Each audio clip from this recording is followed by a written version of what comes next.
आज पूरे देश से बेहद बड़ी खबरें निकल कर आ रही हैं। इसमें सबसे पहली खबर में आप देखेंगे आखिर भारत में क्यों बढ़ रहे चीनी बीमारी के मरीज, जानकर आप दंग रह जाएंगे। साथ ही साथ देखेंगे लॉकडाउन 4 के खत्म होते होते क्या हो रहा है सस्ता और क्या हो रहा है महंगा, सभी के बारे में जानिए। और 1 जून से इस राज्य में ट्रेन यात्रा पर लगी रोक, रेलवे ने रद्द किए यात्रियों के टिकट, जानिए पूरा अपडेट। आगे देखेंगे दोस्तों अगले 3 महीने तक लोन की EMI पर छूट पाने के लिए क्या क्या करना होगा, जानिए इससे जुड़ी सभी बातें। दोस्तों हर खबर बेहद जरूरी है तो एक को भी मिस ना करें और वीडियो पूरी जरूर देखें। लेकिन उससे पहले इस वीडियो को बनाने में मुझे बहुत मेहनत लगती है और इस मेहनत के लिए वीडियो को आप एक छोटा सा लाइक जरूर कर दें। फटाफट से ले चलते हैं आपको हमारी आज की सबसे पहली और बड़ी खबर की तरफ। दोस्तों भारत में आखिर क्यों बढ़ रहे हैं चीनी बीमारी के मरीज। भारत में चीनी बीमारी के मामले 1,06,750 से ज्यादा हो गए हैं। रविवार के बाद से ही रोज 5,000 से ज्यादा नए मामलों का पता चल रहा है। लॉकडाउन के बावजूद केसेस इतनी तेजी से क्यों बढ़ रहे हैं, इसकी मुख्य रूप से 3 वजह हैं। टेस्टिंग ज्यादा तो केसेस भी ज्यादा। चीनी बीमारी के नए केसेस के पीछे भारत की बड़ी टेस्टिंग क्षमता भी है। भारत रोज टेस्ट की संख्या बढ़ा रहा है। एक्सपर्ट्स ये बात पहले से कहते आ रहे हैं कि जितनी ज्यादा टेस्टिंग होगी उतने ज्यादा केसेस सामने आएंगे। लॉकडाउन में छूट से बड़ी आवाजाही। नए केसेस तेजी से बढ़ने के पीछे लॉकडाउन में दी गई छूट भी एक बड़ी वजह है। पिछले कुछ दिनों से बड़े पैमाने पर लोगों की आवाजाही हुई है। प्रवासी मजदूर अपने राज्य पहुंच रहे हैं, इससे नई आबादी में वायरस फैला है। केसेस की संक्रमण की रफ्तार लगातार बढ़ रही है। रोज नए मामले सामने आने की वजह लगातार बढ़ती संक्रमण की रफ्तार है। रोज भारी संख्या में नए इन्फेक्शन सामने आएंगे, चाहे सर्ज हो या ना हो। ऐसे में नए इन्फेक्शन की संख्या तो लगातार बढ़ रही है। इसी के साथ दोस्तों एक बहुत बड़ी खबर निकल कर आ रही है, रसोई गैस हुई दोबारा से महंगी। रसोई गैस सिलेंडर के दाम 1 जून से देश भर बढ़ाए गए हैं और बिना सब्सिडी वाला घरेलू गैस सिलेंडर शुक्रवार आधी रात से 25 रुपए तथा सब्सिडी वाला गैस सिलेंडर ₹1.23 महंगा हो जाएगा। देश की सबसे बड़ी तेल कंपनी इंडियन ऑयल कॉर्पोरेशन ने बताया है कि राष्ट्रीय राजधानी दिल्ली में 1 जून से सब्सिडी वाला गैस सिलेंडर ₹497.37 का मिलेगा। मई में इसकी कीमत ₹496.14 थी। इसके साथ ही दिल्ली में बिना सब्सिडी वाले गैस सिलेंडर की कीमत में 25 रुपए की वृद्धि की गई है। मई में इसकी कीमत ₹712.50 थी, जो जून में बढ़कर ₹737.50 हो जाएगी। लगातार पिछले 3 महीनों से गैस सिलेंडर के दामों में कटौती हो रही थी, लेकिन अब इसे 1 जून से बढ़ाने की घोषणा कर दी गई है। दोस्तों इस चैनल पर हम आपको देश और दुनिया भर की सबसे बड़ी खबरें सबसे पहले बताते हैं। अगर आपको भी दुनिया भर की खबरें सबसे पहले चाहिए तो चैनल को बिना भूले नीचे दिए गए लाल बटन को दबाकर सब्सक्राइब जरूर कर दें और बेल आइकन प्रेस कर दें। और 1 जून से ही इस राज्य में ट्रेन यात्रा पर लगी रोक, रेलवे ने रद्द किए यात्रियों के टिकट। भारतीय रेलवे ने देश में 1 जून से 200 स्पेशल ट्रेन चलाने का फैसला लिया है। इन ट्रेनों में यात्रा करने के लिए टिकट बुकिंग भी शुरू हो चुकी है। इसी बीच महाराष्ट्र में ट्रेन यात्रा पर रोक लगाई गई है। रेलवे ने राज्य में 1 जून से शुरू होने वाली ट्रेनों के लिए कई यात्रियों के टिकट रद्द किए हैं। बता दें कि महामारी के बढ़ते मामलों को देखते हुए महाराष्ट्र सरकार ने एक जिले से दूसरे जिले की यात्रा पर पाबंदी लगा दी है। इसके बाद रेलवे ने भी राज्य में ट्रेन यात्रा पर रोक लगा दी है। हालांकि ये पाबंदी सिर्फ राज्य के भीतर लगाई गई है। रेलवे की ओर से कहा गया है कि रद्द किए गए सभी टिकटों का पूरा पैसा रिफंड हो जाएगा। इस वीडियो को देखते रहिए दोस्तों, क्योंकि आगे आने वाला है क्या केंद्र सरकार देश में लागू करेगी लॉकडाउन का 5वां चरण, मिल रहे हैं ये संकेत। अगले 3 महीने तक लोन की EMI पर छूट पाने के लिए क्या क्या करना होगा। महामारी में RBI गवर्नर शक्तिकांत दास ने शुक्रवार को लोन के रोक की अवधि को 3 महीने और बढ़ा दिया है। यानी इसका मतलब यह हुआ कि अगर आपने होम लोन या अन्य लोन लिया है तो आपको अपनी EMI रोकने के लिए 3 महीने की और मोहलत मिल गई है। इससे पहले भी मार्च से मई तक यानी 3 महीने की मोहलत मिली थी। ज्यादातर बैंकों ने पहले ही कह दिया था कि इस बारे में घोषित योजना के अनुसार वे रोक के पीरियड के बाद इन 6 महीनों का ब्याज बाद में वसूलेंगे। इसका मतलब यह हुआ कि लोन लेने वालों के सामने दोहरी समस्या है। बहुत से लोग ऐसे हैं जिनकी लॉकडाउन की वजह से आय प्रभावित हुई है। वहीं दूसरी ओर अगर वे RBI के लोन रोक की सुविधा लेते हैं तो उनकी EMI की रकम बढ़ जाएगी। ज्यादातर बैंक अपनी EMI बिना कहे बंद नहीं करेंगे और अगर आपको इस स्कीम के तहत EMI 6 महीने के लिए रोकना हो तो आपको अपने बैंक की ब्रांच पर संपर्क करके उन्हें कहना होगा।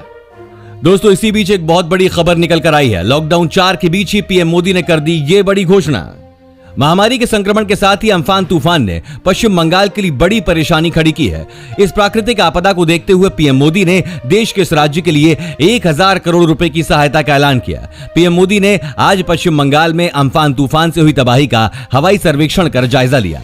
पीएम मोदी ने कहा कि वो इस दुख की घड़ी में पश्चिम बंगाल के साथ हैं। उन्होंने कहा कि बंगाल महामारी और अम्फान जैसी दो आपदाओं से एक साथ लड़ रहा है। इस दौरान प्रधानमंत्री नरेंद्र मोदी ने पीएम राहत कोष से अम्फान तूफान में मारे गए लोगों के परिजनों को 2 लाख रुपए का मुआवजा और घायलों को 50,000 रुपए देने का भी ऐलान किया है।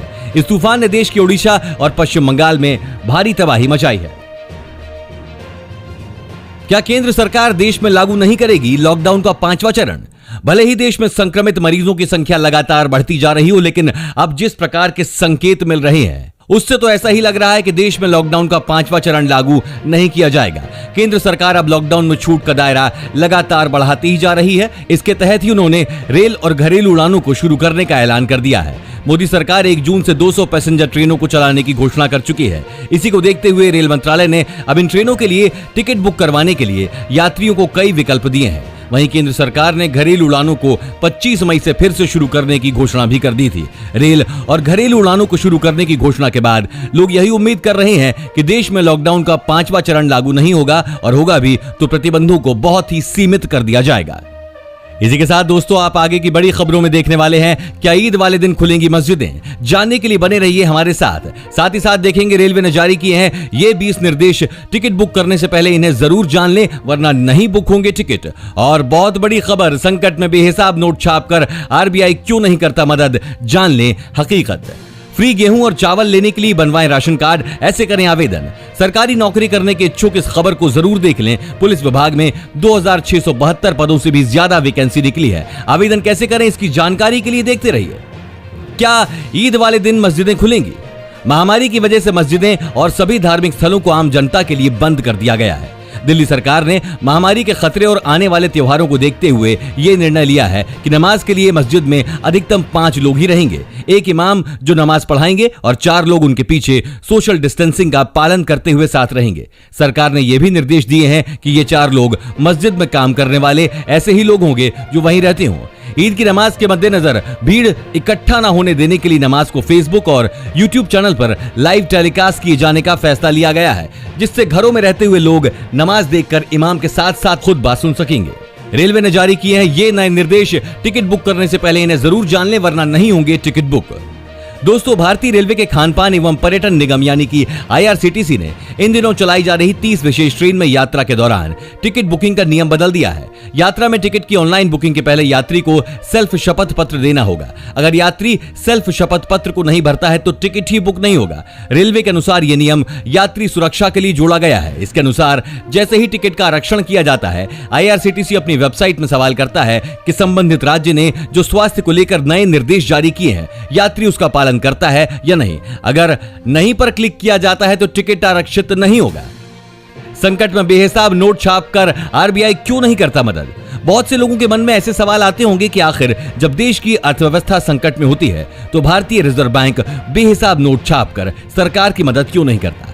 असल में ज्यादा नोट छापने से जो समस्या होती है उसे देखते हुए रिजर्व बैंक ही नहीं, कोई भी केंद्रीय बैंक असीमित करेंसी छापने से बचता है। पहले जिन देशों ने ऐसी कोशिश की उनको इसकी भारी कीमत चुकानी पड़ी है। विश्व आर्थिक मंच के पूर्व निदेशक फ्रैंक जर्गन रिक्टर का कहना है कि इससे बेतहाशा महंगाई बढ़ जाएगी। उनके मुताबिक जब अचानक सब लोगों के पास काफी ज्यादा पैसा आएगा तो उनकी अपेक्षाएं भी बढ़ जाएंगी, लोग खूब खर्च करेंगे, सामान की कीमतें भी आसमान पर पहुंचेंगी।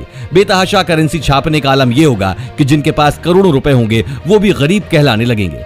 असल में पहले जो सामान 10 रुपए का मिलता था, अब उसकी कीमत सैकड़ों गुना बढ़ जाएगी। इस तरह लोगों के पास करोड़ों रुपए होने के बावजूद उनकी वैल्यू काफी कम हो जाएगी और वे अमीर नहीं रह जाएंगे। पुलिस विभाग में 2672 पदों से भी ज्यादा वैकेंसी निकली है। देश में लगे लॉकडाउन में पुलिस काफी अहम भूमिका निभा रही है।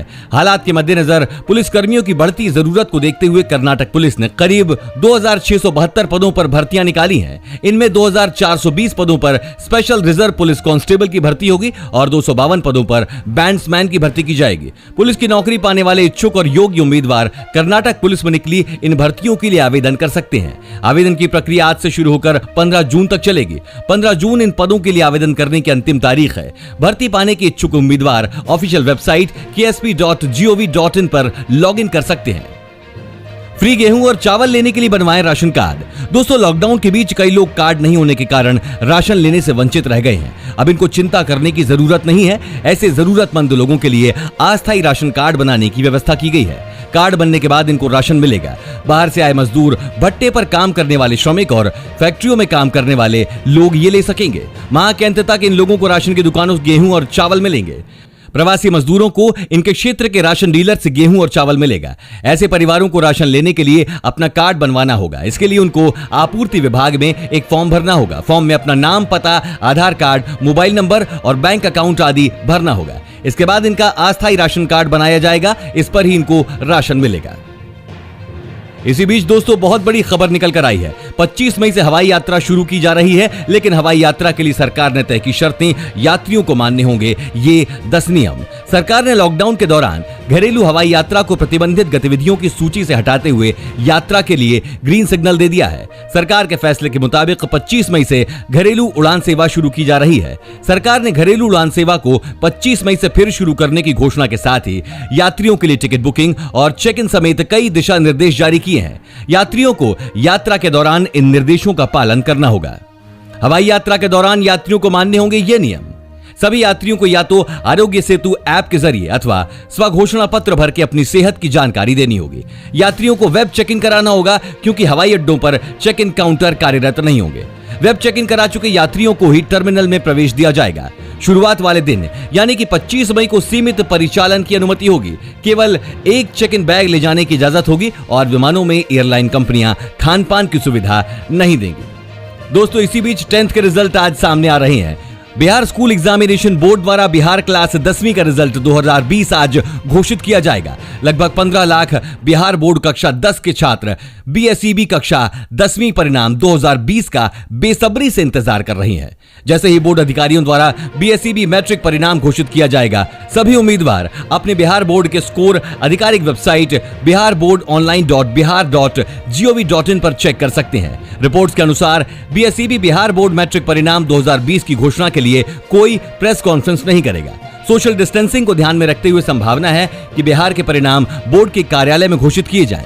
बीएसईबी 10वीं के नतीजे जारी होने के बाद मीडिया कर्मियों को तुरंत इस बात की जानकारी 50,000 लोगों को नौकरी देगी Amazon India. E commerce company Amazon India ने कहा कि वो महामारी के कारण ऑनलाइन मांग में आई तेजी को पूरा करने के लिए अस्थायी तौर पर 50,000 लोगों को नौकरी पर रखेगी।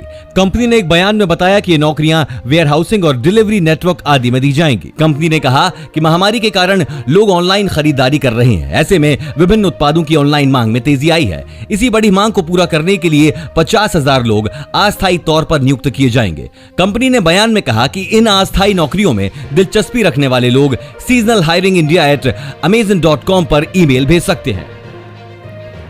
गुरुवार रहा इस मौसम का अब तक का सबसे गर्म दिन।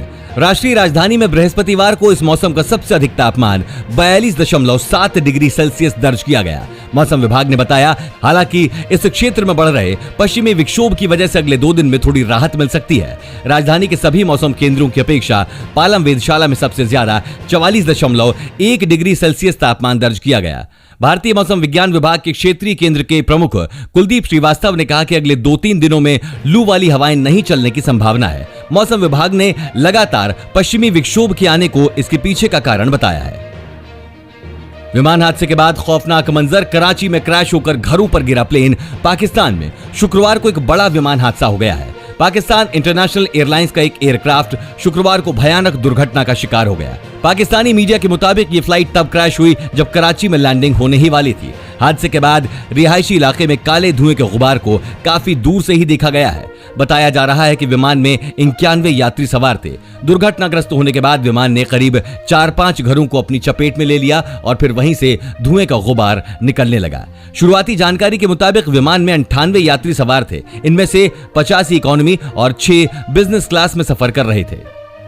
क्या भारत में टिकटॉक बैन होने वाला है? इस समय पूरे भारत में महामारी के मामले 1 लाख का आंकड़ा पार कर चुके हैं और एशिया में महामारी सबसे तेज गति से आगे बढ़ रही है। वहीं दूसरी तरफ टिकटॉक का विवाद कम होने का नाम नहीं ले रहा है। पहले कंटेंट को लेकर यह सोशल मीडिया ऐप पर निशाने पर आया, अब प्ले स्टोर में इस ऐप को बेकार रेटिंग दी जा रही है। वहीं गूगल ऐप स्टोर में टिकटॉक की रेटिंग 1.3 स्टार तक आ गई है।